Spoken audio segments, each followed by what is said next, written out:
어제는 국제통화기금이죠. IMF에서 이례적으로 한국의 경제 전망치를 발표했는데요. 기획재정부는 우리 경제 절대 규모가 코로나 사태 이전으로 돌아가는 유일한 국가다라고 긍정적으로 평가했지만 외국인들이 한국 경제에 대해 궁금해하는 점들이 많다라고 합니다. 어떤 시각을 갖고 있고 어떤 궁금증이 있는지 오늘은 이 사안에 대해서 알아보도록 하겠습니다. 한국경제신문 한상준 논설위원과 함께하도록 하겠습니다. 어서 오세요. 네, 안녕하십니까. 네, 본격적인 이야기를 나눠보기 전에 일단 오늘 새벽에 끝난 뉴욕 증시는 다소 큰 폭의 조정이 있었거든요. 어떻게 보셨습니까? 예, 나스닥 10,000포인트 넘었죠. 당연히 이 10,000포인트가 되는 상태에서는 한 번 정도 조정을 거치는 게 우리가 월가에서 보면은 해묵은 이론이긴 하지만 헤로드 도마의 그 나이프 엣지 세오리, 칼날위를 걷는 이론, 이게 이제 사실 파도가 됐는데요. 경제학 공부하신 분 다 아시겠습니다는 나이프 엣지 세오리는 균형 성장률, 적정 성장률, 실제 성장이 서로 일치할 때 그거다. 그러다 보니까 자 어떤 것도 하나 흐트러지면 바로 크게 상처가 베이지 않습니까? 이 칼날 위에서 조금만 이렇게 하면 상처를 베는 이런 모습인데요. 지금은 경기 회복, 그 다음에 2차 감염 이런 것이 팽팽하게 맞서는 상황이다. 그런 상태에서 주가가 나스닥이 이렇게 10,000포인트 쳐놨으니까 칼날이 굉장히 날이 굉장히 이렇게 날카롭게 됐다 이렇게 보시면 되겠습니다. 그래서 우리가 경제 전망 부분에 대해서 조금 흐트러진다든가 2차 감염 우려가 더 증폭된다든가 하면 그 칼날 위에서 좀 이렇게 허는 상처가 난다 이런 표현으로 월가에서 표시한다 이렇게 됐습니다.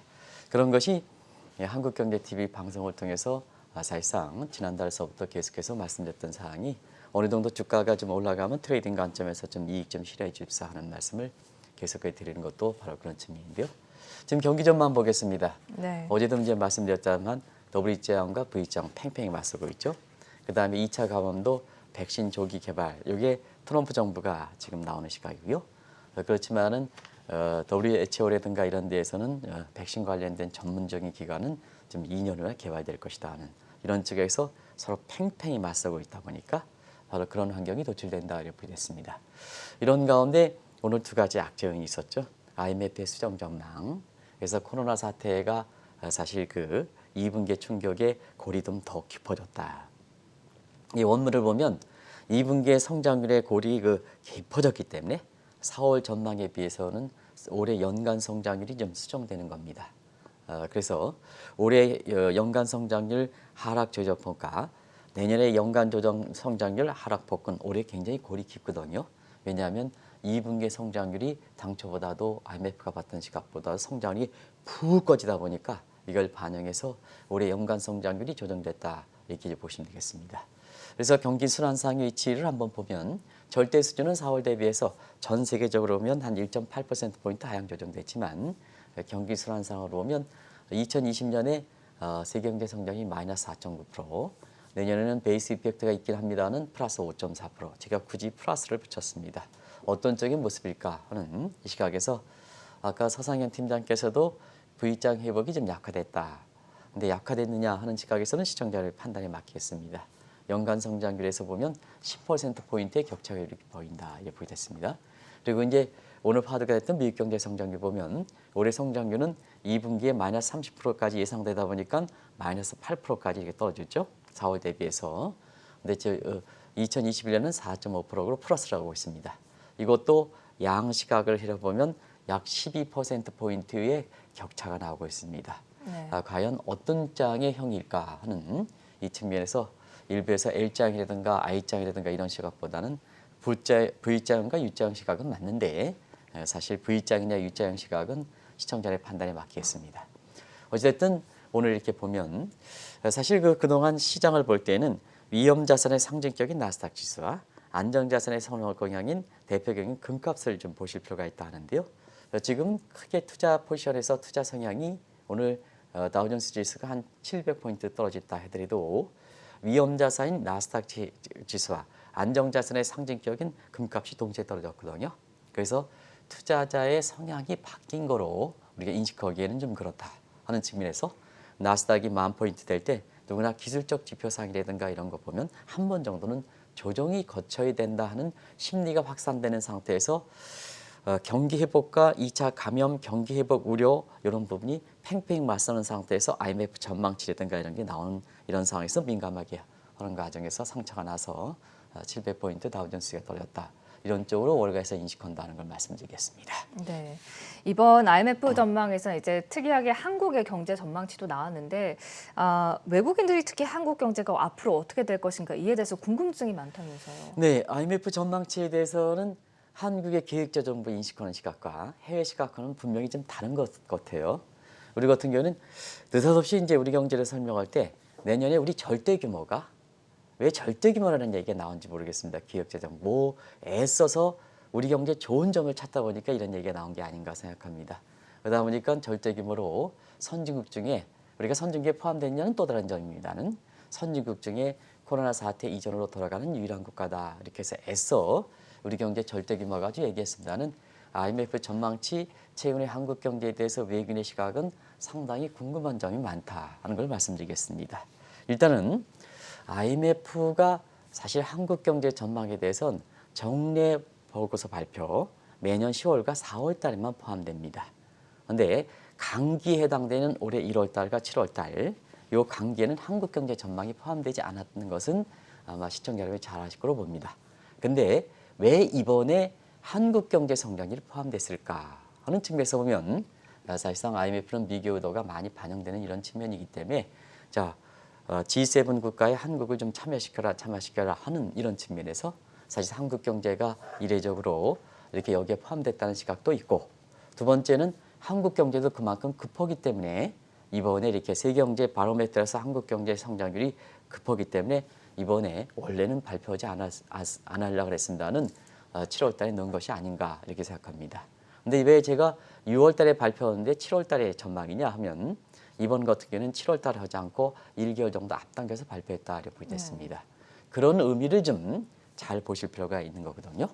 그래서 일단은 한국 경제 이렇게 보면 올해 성장률을 보면 자 2020년에 4월 전망 IMF 전망은 마이너스 1.2%였습니다. 근데 이번에는 마이너스 2.1% 이렇게 됐죠.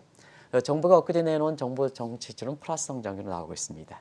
또 키에트라든가 하는 연구원 이런 데서도 사실 이런 기간에 좀 공적으로 본인 자신의 입장을 반영해서 좀 액면 그대로 이렇게 성장률을 좀 발표해야 되는데요. 정부가 플러스 성장을 하다 보니까 간병 기간에 KDR만 빼고 사실 플러스 성장을 유지하는 모습이 이렇게 보이는데요.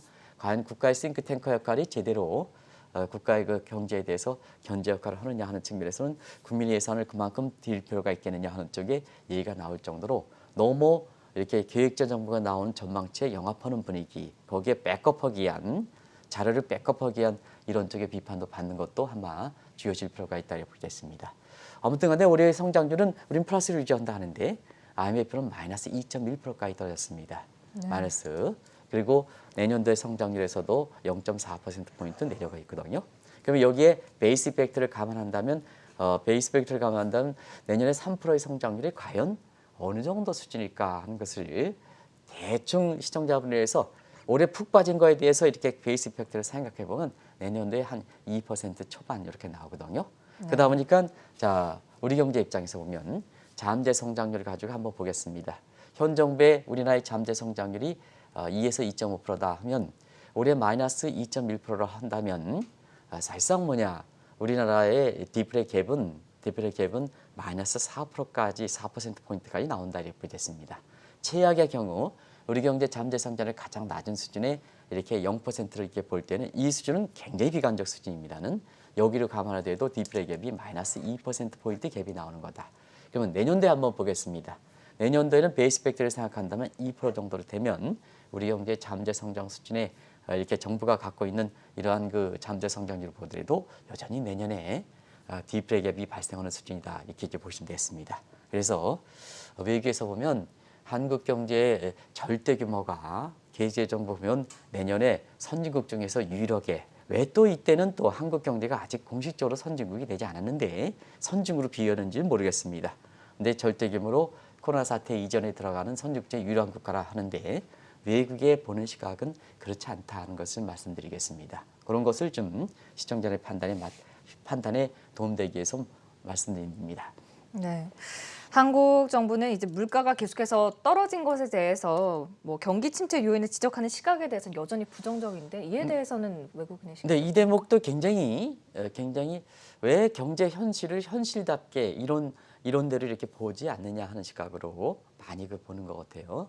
우리가 보면 시청자 여러분 아시겠습니다는 디플레라는 게 뭡니까? 디플레라는 게 성장률과 물가가 동시에 떨어지는 현상이다 이렇게 보시면 되겠습니다. 그런 측면에서 자 우리가 보면 이 지금의 문제가 되는 부분이 성장률은 뭐 세계에서 동시에 떨어지니까 물가가 떨어지는 부분이거든요. 그런 측면에서 보면 물가의 변화를 보겠습니다. 코스트 푸시잉, 요거는 국제유가라든가 이런 부분이 되겠죠. 이렇게 코스트 푸시 적용해서 뭐 유가라든가 이런 임금 코스트가 증가할 때는 뭐냐 코스트 푸시다 이렇게 보시면 되겠고요. 그다음에 디맨드 풀은 경기죠. 경기가 침체되면 물가가 떨어지고 경기가 이렇게 회복되면 가열되면 물가가 올라간다 이렇게 볼 때 있습니다. 그러다 보니까 뭐냐 한국의 디플레가 아니다. 이 디플레 논정은 아마 벌써 2년 정도 된 것 같습니다. 2년 정도 되는데 작년에도 한국은행에서 준 디플레 지표를 이상한 지표를 얘기해서 우리가 디플레 연쟁이 나올 때 디플레가 아니다 이렇게 이제 얘기했습니다는 사실 코스트 푸시는 국제유가라든가 이런 거면 한국 경기와는 그렇게 크게 무관치 않다는 측면에서 정부에서 보면 물가가 떨어지는 것이 항상 국제유가 떨어져 하는 코스트 푸시 요인을 요인 때문에 물가가 떨어지기 때문에 사실상 뭐냐 한국 경기의 성장률, 경기 침체와는 무관하다 하는 입장을 보이는 상태거든요. 그러나 지금 보면 우리 성장률 올해 IMF 전망치 보면 특수한 요인이 있긴 하지만 마이너스 2.1%는 떨어진다. 또 우리나라의 4월 이후에 생산자 물가, 소비자 물가가 동시에 전부 마이너스로 떨어진 상황이거든요. 그러면 시청자 여러분, 자 성장률이 올해 마이너스 떨어지고 2분기에도 4월 이후에도 우리 성장률은 마이너스 떨어졌을 겁니다. 많이 큰 폭으로. 그러면 성장률과 물가와 그다음에 생산자 물가가 동시에 마이너스를 기록하는 진짜 디플레 액면 그래를 본다면 디플레 전형적인 디플레 상황인데요. 왜 한국 정부는 아직도 디플레에 무관하느냐 하는 측면에 퀘션을 그리는 거거든요. 퀘션을 그리는 거거든요. 이 대목에 있어서는 그렇습니다. 뭐든지 현상을 정확하게 실제로 얘기하는 것이 오히려 의심을 해소시킨다 이렇게 보겠습니다. 근데 현상을 이렇게 좀 왜곡해서 이렇게 얘기하면 이렇게 오히려 외국인들에 대해서 증폭적인 이런 의심을 증폭시킨다 하는 측면에서 이 디플레 문제도 우리나라의 정부와 해외에서 보는 시각과는 약간 뉘앙스 차이가 있다. 제가 일부러 그 방송을 위해서 약간의 뉘앙스 차이가 있다 하는 이런 쪽을 말씀드리는데요. 분명히 얘기한 것은 2분기 성장률 마이너스 떨어지고 소비자 물가, 생산자 물가가 동시에 마이너스 떨어지면 그거는 뭐 경제 이론상 디플레다. 부인할 수 없는 디플레다 하는 걸 말씀드리겠습니다. 네, 또 하나 이제 외국인들이 가장 궁금해하는 것 중에 하나가 한국 경제 상징이라고 하시니 수출 부분이라고 들었는데요. 네, 수출 부분이죠.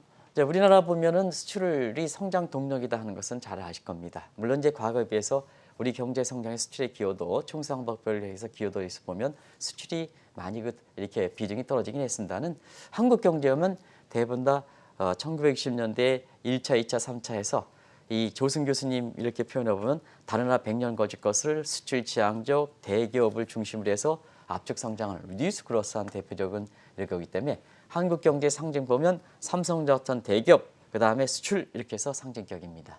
근데 한국에 대해서 수출 부분에 한번 보면 우리 수출 증가율은 아마 올해 2월 달 설날 일수 이 수가 있었던 2월만 빼고는 전부 17개월 마이너스 됩니다. 그리고 코로나 사태 이후에는 4월 달과 5월 달에 결국 우리 수출 증가율이 마이너스 25% 내외까지 떨어졌거든요. 근데 이제 이달 들어서 한번 보겠습니다.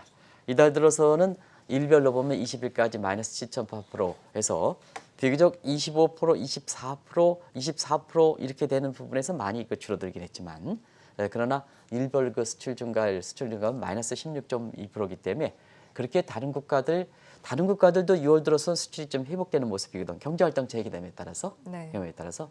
그래서 다른 국가의 수출 증가율의 증가세를 볼 때에는 사실 우리가 그렇게 앞선 것은 아니다 하는 걸 말씀드리겠습니다.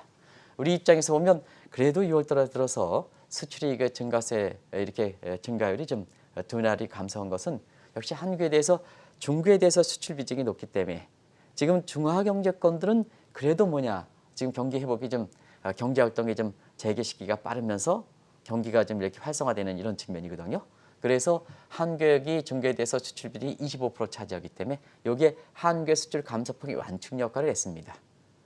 그러나 지금의 세계 경제 평가를 하는 입장에서 보면 미국 중심, 중국 중심인데 한국이 어떤 입장을 취하느냐 하는 측면에서는 전통적인 우리의 그 수출 국가에 해당되는 중동이라든가 미국이라든가 유럽이라든가 일본 같은 수출 감소폭이 오히려 크게 나타나거든요. 그러면 자, 중화경제권에서 수출 증가율을 받쳐주는 측면이 과연 세계 경제에서 미국이 지금 소위 이코노믹 파트너십 그다음에 네트워크 EPN 모델에 의해 가지고 사실 양분하시는 시각에서 과연 중화경제권의 이렇게 수출 증가를 인해서 우리 수출 증가율을 받쳐주는 측면이 과연 한국 경제 입장에서 지속 가능한 성장 입장에서 보면 이렇게 좋은 거냐 하는 측면에 외국인들이 퀘스천을 그리는 거거든요. 어쨌든 지금은 세계 경제 입장에서 보면 자, 수출의 비중은 낮아지는 것은 바람직하다. 근데 한국이 보면 왜냐하면 이제 세계에서 보면 지금은 리쇼링 정책에 내수를 중시하는 아우타키적 자급자족 성격을 갖고 있기 때문에 어차피 코로나 사태 이런 문제에서 경제 안정성을 도움될 때는 세계화를 추진하고 그다음에 수출 비중이 높을수록 경제가 취약한 구조거든요. 그래서 뭐냐 세계 모든 국가들이 경제 발전 여부와 관계없이 리쇼링 그다음에 내수 기반 육성하는 정책이거든요. 그래서 한국도 빨리 이제는 우리 경제 세계에서 뭐 10대 규모다 할 만큼 이게 10대 규모에 걸맞는 만큼 수출 비중을 좀 낮춰주고 그다음에 뭐냐 내수 비중을 좀 육성시킬 이런 필요성을 제기하고 있습니다. 그래서 한국의 그 수출에 대해서는 여전히 현 정부의 보는 시각과 해외에서 보는 시각, 외국인의 보는 시각은 상당 부분 다르다 하는 것을 말씀드리고요. 그다음에 사실상 한국도 빠른 시간 내에 이제는 세계 경제 대구로 들어가 있기 때문에 내수 비중이 좀 높아져야 사실 지금 같은 코로나 사태라든가 앞으로 수시로 발생하는 이러한 리스크에 대해서 우리 경제 안정성을 가고 우왕좌왕하지 않는 이런 모습에서 정책 권유가 들어가는 것도 그러면 결과적으로 우리나라의 내수 비중의 경제 규모에 맞게끔 올라가 있다면 사실 이러한 수출에 대해서 의심이라든가 이런 부분도 없어질 수 있는 부분이 아닌가 이렇게 이제 보고 있거든요. 그래서 내수가 시급히 육성돼야 된다 하는 시각도 사실상 내수가 육성되지 않은 상태에서 한국의 수출 가지고 왔다 갔다 하는 시각에 대해서는 사실 지금의 수출 비중이 뒷받침해 준다 하더라도 현 정부의 시각대로 수출 비중이 증가 뒷받침해 준다 하더라도 내수가 바람직한 수준으로 이렇게 올라가지 않을 때는 항상 이 부분에 대해서 궁금증을 가질 수밖에 없다는 걸 말씀드리겠습니다. 네, 지금 내수 육성이 중요하다고 말씀해 주셨는데 현 정부에서도 지금 한국판 뉴딜 정책 시행하고 있지 않습니까? 네, 총선 이후에 한국도 남북 관계에서 경제 우위로 좀 가는 시각이죠. 그래서 이제 시청자 여러분 아시겠습니다는 이렇게 3차 추경 편성을 빨리 좀 해달라 하는 입장에서 시기를 놓치면 안 된다. 이렇게 소잃고 외양간 고치기다 하는 이런 쪽의 얘기도 말씀하시면서 이 추경 편성에 대해서 좀 국회가 적극적으로 좀 협조해서 빠른 시일 내에 해줄 것을 권고하고 있습니다. 아시겠습니다는 이것이 내수라든가 이런 측면에서 물론 이제 산업별로 IT라든가 뭔가에서 그린 쪽이라든가 뭔가에서 이렇게 하지만 전체적으로 아울릴 때는 자 뉴딜 정책으로 이게 표현된다라고 됐습니다. 이 뉴딜 정책이 왜 그럴까 하는 측면에서는 과거에 1930년대 대공황 당시에 루즈벨트는 민주당 소속이죠. 이렇게 민주당이 뉴딜 정책을 추진해서 이론적으로 케인즈 경쟁이 나오고 이때 대공황을 이렇게 거치면서 민주당 정권이 1950년대 초반 20년 동안 장기 집권을 유지했던 바탕이거든요. 그런 쪽도 해석하는 시각도 나오고 있다고 됐습니다. 그런 시간에 느닷없이 루즈벨트 대통령을 이렇게 존경한다. 왜 뉴딜 정책이냐? 지금은 세계가 개방화되어 있는데 폐쇄 경제 체제의 전형적인 모델인 뉴딜 정부에 대해서 뉴딜 정책이 나올까 하는 이 측면도 해외에서도 퀘스천 마크를 그리는 상태거든요. 네, 그러면 자 지금 상태에서는 돈이 있느냐? 뉴딜 정책을 추진할 만큼 돈이 있느냐 하는 측면에서 보면 지금 국난 극복 지원금이라든가 이런 게서 정부가 좀 이렇게 재정을 사실상 저는 이런 표현을 쓰지 않겠습니다. 외국에서 보면 좀 너무 좀 해프게 쓰지 않았느냐. 이거보다 더 극단적인 표현이 있습니다는 오늘 방송 관계상 얘기하지 않겠습니다. 어쨌거나 정부에서 지금 보면 뭐든지 준다, 지원해준다 이런 얘기뿐이 아니지 않습니까? 그러면 재원이 있느냐 하는 측면입니다. 자, 재원이 좀 적죠? 그런 측면에서 지금 재원 조달에서 보면 두 가지입니다. 후손 세대에 안겨주는 게 적자국채 발행하거든요. 근데 해외에서 이렇게 보면 한국은 사실 적자국채를 발행하면 그 어느 국가보다도 크라우딩 아웃 이펙트, 구축 효과가 많이 발생할 거다 하는 측면입니다. 왜 그러냐? 국채 시장의 효율성이 보장돼 만기별 구조가 제대로 돼 있지 않기 때문에 이 적자 국채를 발행하면 적자 국채를 하면 사실상 이렇게 한번 보시면 돼요. 적자 국채를 발행하면 채권 분량이 많이 나오죠. 그러면 채권 가격이 떨어지니까 시장 금리 올라가죠. 시장 금리 올라가면 결국 민간 소비라든가 투자는 떨어진다는 얘기입니다. 그러면 적자 국채 발생해서 공급 부분의 재원이 증대해서 지출을 증대시킬지 모르지만 금리가 올라가서 민간의 수요가 떨어지고 그다음에 투자가 떨어지면 크라우딩 아웃, 구축한다는 얘기입니다. 그래서 총수요는 증가하지 않는다. 이게 구축 효과거든요. 이 효과로 인해서 효과가 적지 않느냐. 그러면 증세 한번 보겠습니다. 아세 로퍼 커브상 지금은 한국은 비표준제됩니다. 증세가 너무 세부담이 높습니다. 오늘 정의코랑 같이 한번 세계에서 법인세가 중국도 내리고 그다음에 러시아도 내리는데요. 세계에서 법인세가 가장 낮은 국가가 어딘지 아십니까? 한국은 법인세가 참고로 25%인데 세계에서 최고로 높습니다. 그런데 푸틴이 그것도 사회주의 국가입니다. 물론 30년의 장기 집권의 포석이 있지만 법인세율을 IT 기업의 대상으로 하고 있지만 지금 IT가 주력이지 않습니까? 지금 5G는 인공지능은 전부 IT로 가지 않습니까? 여기에 국가 역량을 집중시키겠다 해서 법인세를 3%로 내리고 있습니다.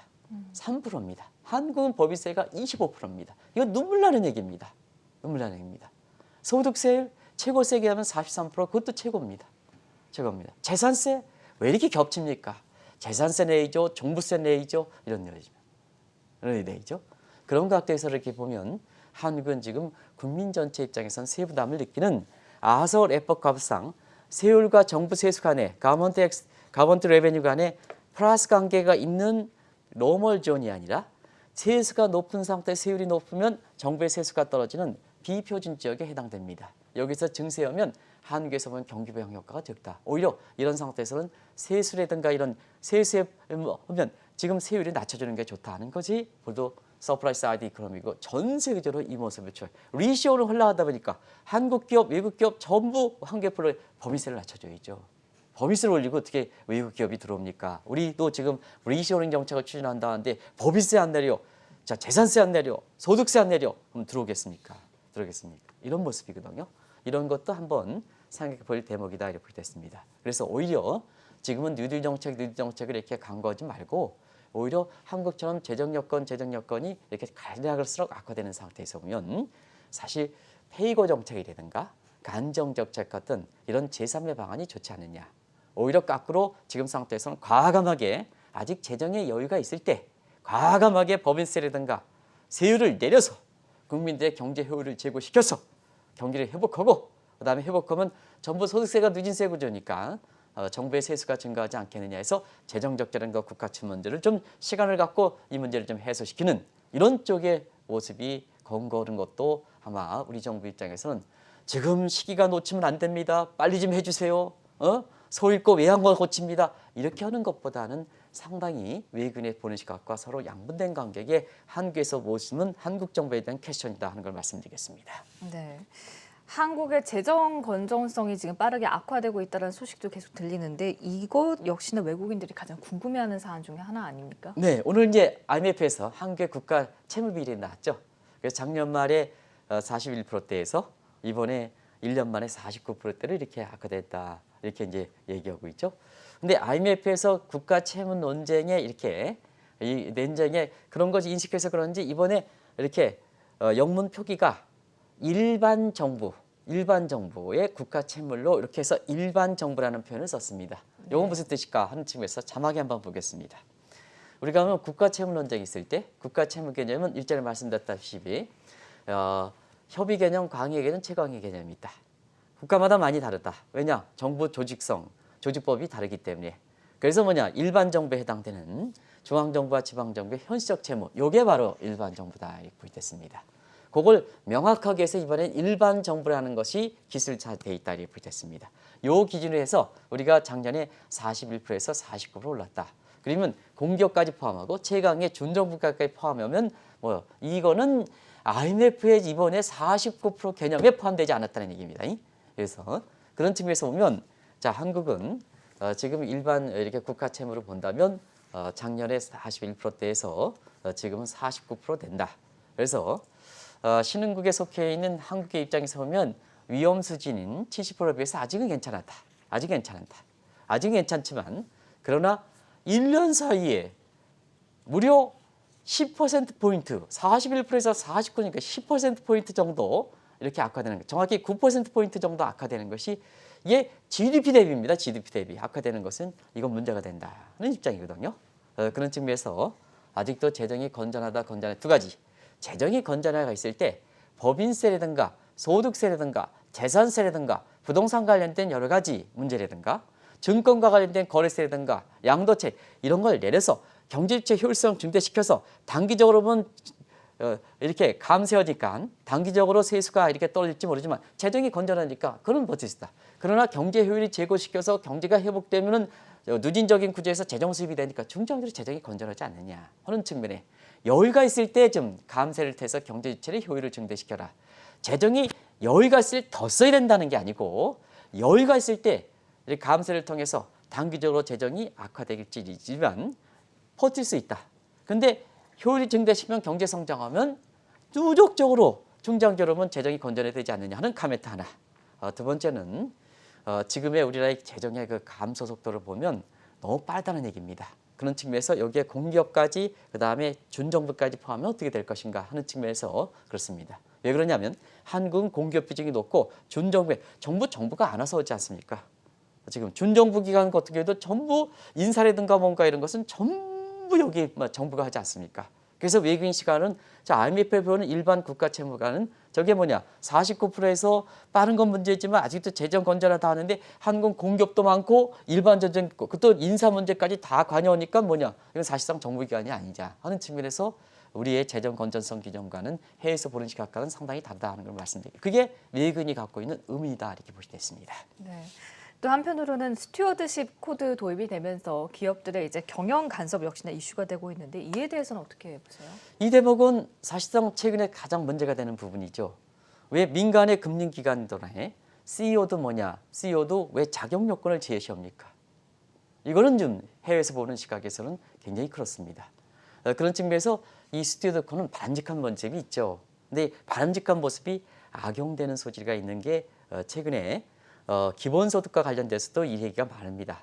그래서 기본소득이라든가 이런 문제 관련해서 이게 좋은 쪽의 의도지만 이게 경우에 따라서는 이용어가 있다서는 되게 악용의 소지가 있다 해서 이걸 뭐냐 유명한 kind act 선행이다. 그러나 paradox다. 잘못 이용한다. 그래서 kind act paradox라는 표현을 씁니다. 그래서 지금 한번 보면 스튜어드십 자본시장 활성화를 위해서 좋은 수단입니다. 그래서 국민연금이라든가 한 110개 기관이 이것을 도입했죠. 근데요, 이게 뭐냐? 카인드, 좋은 뜻으로 반영됐지만 지금의 적용 사례를 보면 많은 신문에서 나오는 것 마찬가지로 실제 경영 간섭 사례가 많거든요. 네.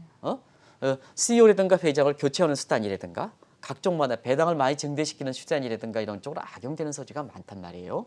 그러다 보니까 사실상 이 목적이 자본시장을 활성화하기 위해서 좋은 쪽으로 반영했는데 이게 악용되는 소지고 또 외국에서 보면 한국의 지금 대기업들이든가 주로 외국인들이 한국에 투자할 때는 뭐냐 오물딱저물딱 주식 안 투자하지 않습니까? 삼성전자 같은 대기업 분에 투자하지 않습니까? 그러다 보니까 직접적으로 스토커드에 선행으로 도입했던 문제가 악용되는 소지에 직접적으로 와 있다는 문제거든요.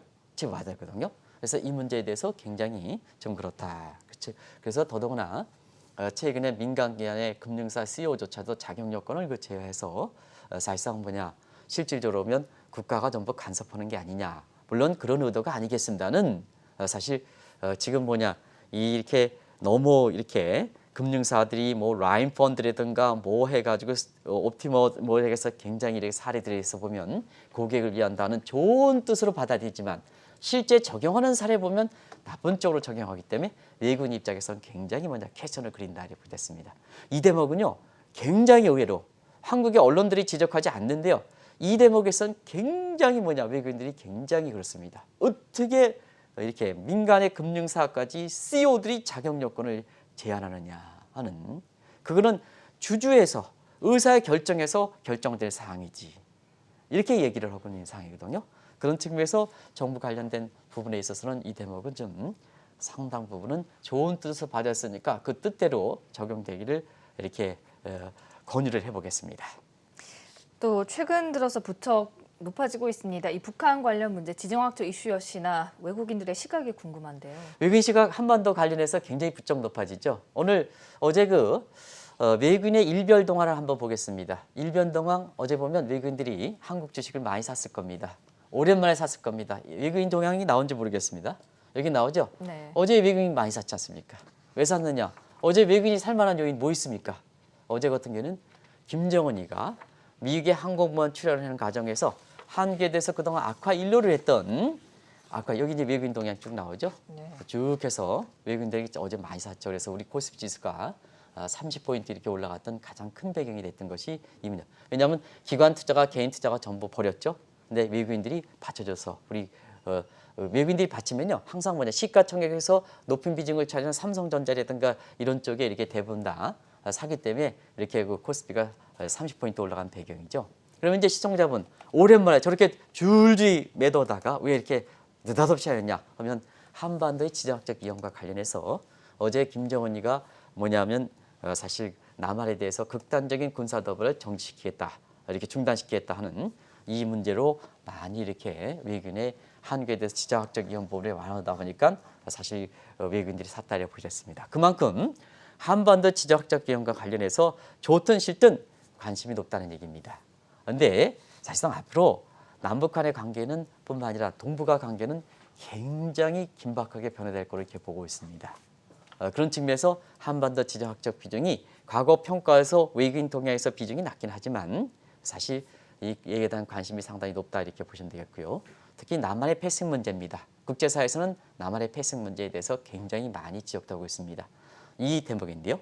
우리가 보면 자 최근에 남북 관계 관련해서 볼튼의 이렇게 회고록이 굉장히 크게 연결되고 우리 정부 입장에서는 굉장히 민감하게 반응하는 걸로 이렇게 보고 있습니다. 볼튼의 이렇게 회고록을 보면 남북 관련된 문제에서 굉장히 많은 비중을 차지하고 있습니다. 일부러 많은 비중을 차지했느냐 이런 시각에서 의도를 갖고 있습니다는 그렇지는 않습니다. 트럼프 정부가 지난 3년 동안 보면 김정은 문제 관련해서 한편으로선 중국이라든가 이렇게 북한과 관련해서 북한 문제 주력해왔던 것은 사실입니다. 트럼프 정부가. 그래서 그 비중이 일부러 남북과 관련해서 비중이 높게 했던 것은 아니다 하는 것은 말씀드리고요. 일부 사실 그와 관련해서 방송에 해설하는 사람이 있습니다. 그리고 볼튼은 민간인입니다. 지금은 예전에는 국가안보보좌관이었죠. 지금 네. 민간인입니다. 민간인 차원에서 본인들의 이렇게 생각을 기록한 겁니다. 그런데 우리나라의 공식적인 직함을 갖고 있으신 분들이 여기에 대응하는 것은 사실상 이거는 한국의 공식적인 직함을 갖고 있는 사람들이 이걸 대응하는 것은 한국의 개인적인 성향이 아니라 한국의 공식적인 입장이 될 수가 있습니다. 그러면 민간인의 얘기했던 시각을 왜 한국의 공식적인 직함을 갖고 있느냐. 설령 불평이 있다 하더라도 이 부분에 있어서는 국제사회에서는 신중하게 대응하는 것이 오히려 바람직하지 않냐 하는 생각이 들고요. 또 한 가지는 볼튼은 직접 참가자입니다. 그 내용에 저도 봤습니다는 뭐든지 미국에서는요. 자기가 남의 이용하는 것은 현상에 지켜 더블 인용표를 하고 있습니다. 책의 내용은 거의 더블 인용표였어요. 그것이 뒷받침되기 때문에 출간이 허용됐던 거거든요. 이렇게 된 거예요. 그래서 더블 인용한데요. 볼튼은 직접 참가자입니다. 근데 거기에 이 문제에 대해서 얘기하는 사람들은 직접 참가한 사람이 아닙니다. 그런데 참가한 사람이 그렇게 얘기하는데 직접 참가하지 않은 사람이 그렇게 비평할 수 있을까? 이것도 한 번 정도는 외국인이 보는 시각에서는 상당히 퀘스천을 그리는 상황이다 이렇게 보겠습니다. 상당 부분 현 정부 입장에서 불만이 있을 수가 있죠. 그러나 불만이 있을수록 그렇습니다. 과거에 한번 사례를 보겠습니다. 과거에 3대 평가기관들 한 개 분력이 한 적이 있습니다. 근데 그 평가기관에 대해서 직접적으로 볼멘 소리를 합니다. 그게 국제금융, 현 정부도 아니고 과거 정부도 그랬습니다. IMD에서 국가 경쟁력 보고할 때도 그랬습니다. 3대 평가기관의 국가 신용등급 평가할 때도 우리가 분류할 때마다 이렇게 그 기간을 거했습니다. 결과는 어떻게 됐을까 하는 측면에서 보면 우리 정부의 대외적인 시각을 사실 그렇게 시각을 흐트러지는 요인입니다. 그런데 참고적으로 보면 우리 경제에 대해서 IMD라든가 현 정부가 입장은 아닙니다. 이전에도 그랬습니다. IMF라든가 IMD라든가 그다음에 3대 평가인데 불리하게 때는 그 기관이 잘못됐다 얘기하고 그다음에 그 기관에서 한국에 대해서 좋게 평가하면 그거 이용해서 한국이 잘했다 이렇게 하거든요. 이거 어떻게 된 거냐? 그래서 우리가 어쨌거나 IMD라든가 3대 평가기관들은 세계에서 명성을 유지하는 국가입니다.